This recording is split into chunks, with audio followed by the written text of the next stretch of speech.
Paulus Waterpau jadi Gubernur Provinsi Papua Barat tahun 2022 sampai tahun 2024 dalam Jakarta menjajah Papua.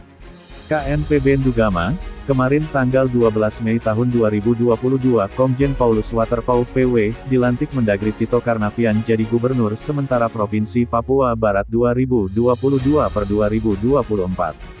Sebenarnya orang Papua tidak suka dengan Komjen PW jadi Gubernur Provinsi Papua Barat, karena beliau semenjak menjadi Kapolda Papua selalu menindas rakyat Papua secara militeristik.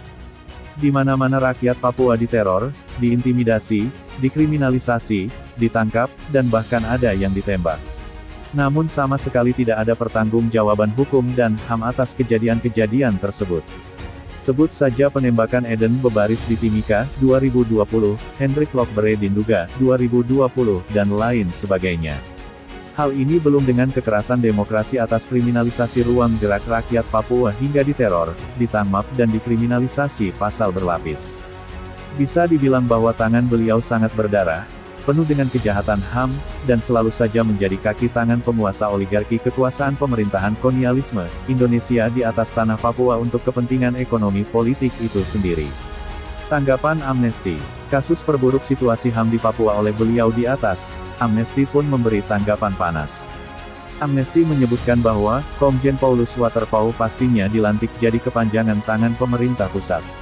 Melihat pelantikan ini, kami KNPB Ndugama juga menilai bahwa sesungguhnya Paulus Waterpau adalah aktor pembunuhan rakyat Papua. Namun kepentingan negara, Menteri Dalam Negeri Tito Karnavian melantik Waterpau menjadi Gubernur Provinsi Papua Barat masa jabatan tahun 2022 sampai tahun 2024. Hal ini tentunya akan menjadi berita buruk bagi rakyat Papua yang memperjuangkan hak kedaulatan kemerdekaan sebagai solusi demokratis dari penindasan Indonesia.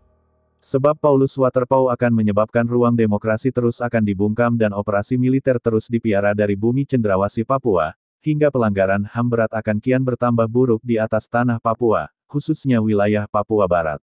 Dan Paulus Waterpau juga merupakan berlatar belakang militerisme Indonesia, sehingga yang jelas akan menyebabkan operasi secara sistematis dari tanah Papua, demi mengamankan kepentingan investasi asing imperialis Amerika, Inggris, DKK. Maka pelantikan Komjen Paulus Waterpau menjadi Gubernur sementara Provinsi Papua Barat ini, adalah dari Jakarta menjajah Papua. Indonesia adalah penjajah bagi orang Papua, lawan Fru West Papua, Ndugama, tanggal 13 Mei tahun 2022. Gelombang pengurus KNPB wilayah Ndugama.